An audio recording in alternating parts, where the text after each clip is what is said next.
हाँ। ठीक है। अस्सलाम वालेकुम नाज़रीन, मैं हूँ आयशा शेख आशी और इस टाइम मैं मौजूद हूँ बज़्म नाज इंटरनेशनल की जानिब से और मैं आप सबकी मुलाकात करवाऊँगी बहुत ही खूबसूरत प्यारी सी क्यूट सी ओमामा के साथ। अभी मैं ओमामा को थोड़ी देर पहले ही मैंने जब इनसे रिक्वेस्ट की, मैंने कहा ओमामा प्लीज़ ज़रा मेरे साथ आइए, तो उन्होंने मुझे कहा कि आप मुझे कहाँ पे लेके जा रही हैं। तो मैंने इन्हें कहा कि जो लोग इतने खूबसूरत होते हैं, इतने प्यारे होते हैं, तो उनको हम किडनैप कर लेते हैं, और जिन्हें हम किडनैप कर लेते हैं तो उन्हें बताया नहीं जाता कि हम कहाँ पे लेके जा रहे हैं।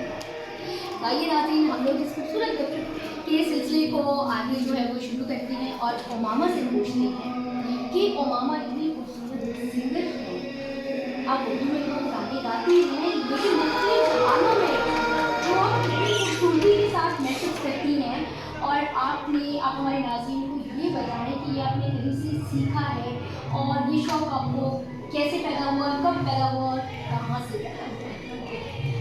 ये मैंने कहीं से सीखा नहीं है। ये शौक़ मुझे कार्टून्स से शुरू हुआ, क्योंकि कार्टून्स मैं जब छोटी थी तो देखती थी हर बच्चे की तरह, और उसमें जो सॉन्ग्स होते थे इंग्लिश के होते थे, तो फिर मैं इंग्लिश के गाती थी। फिर इस तरह फिर मुझे उर्दू के थोड़े सुनने मैंने, और फिर मैंने उर्दू गाने शुरू किए। लेकिन फिर मैंने और भी नोट किया कि अरबिक भी एक लैंग्वेज है, स्पेनिश लैंग्वेज है, हर जॉनर के गाने हर एक स्पेसिफिक लैंग्वेज में होते हैं। तो उसके हिसाब से अगर देखा जाए तो it's like a work of art in अ वे।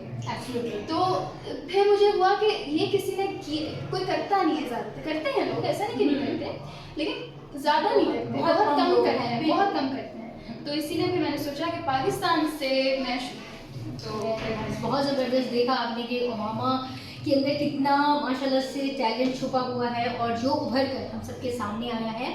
लेकिन हम अपने नाज़रीन को यहाँ पर ये भी बताते चलें कि ओमामा ना सिर्फ बहुत अच्छी सिंगर हैं, इसके अलावा बहुत ही ज़बरदस्त किस्म की पेंटिंग्स भी बनाती हैं।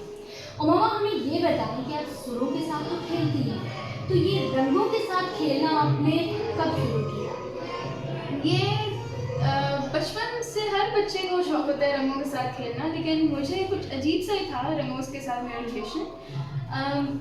मैं ना बहुत ही स्पेसिफिक कंट्रास्ट जिसे कहते हैं ना, मैं उसको बहुत पसंद करती थी, चाहे जिस चीज़ में भी हो, चाहे एवरीडे चीज़ों में। फॉर एग्जांपल एक टेबल रखी हो, उसके साथ कंट्रास्ट में कुछ होना चाहिए। तो मेरा दिमाग पता नहीं क्यों बचपन से इस तरह की चीज़ों में लगा रहता था। तो फिर इस तरह क्या हुआ कि फिर कलरिंग बुक्स मुझे माँ पापा बहुत ला के दिया करते थे, तो उसमें फिर कलर में हमेशा कॉन्ट्रास्ट में मैं करती थी। तो रंगों के साथ हर तरीके से खेला जा सकता है, ज़रूरी नहीं आप कॉन्ट्रास्ट करें, हर तरीके के साथ खेला जा सकता है, देयर इज़ नो लिमिट।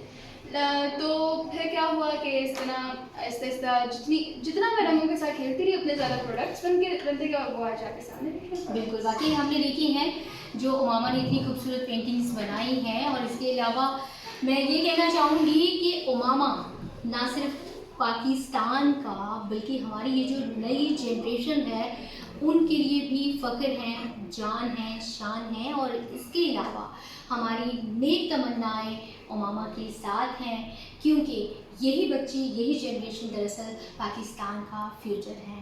मैं हूँ आयशा शेख आशी और इंशाल्लाह मेरी मुलाकात होगी बज़्म नाज इंटरनेशनल के अगले प्रोग्राम में आपकी अगली बहुत ही खूबसूरत शख्सियत के साथ। तब तक के लिए आयशा शेख आशी को इजाज़त दीजिए। अल्लाह हाफ़िज़।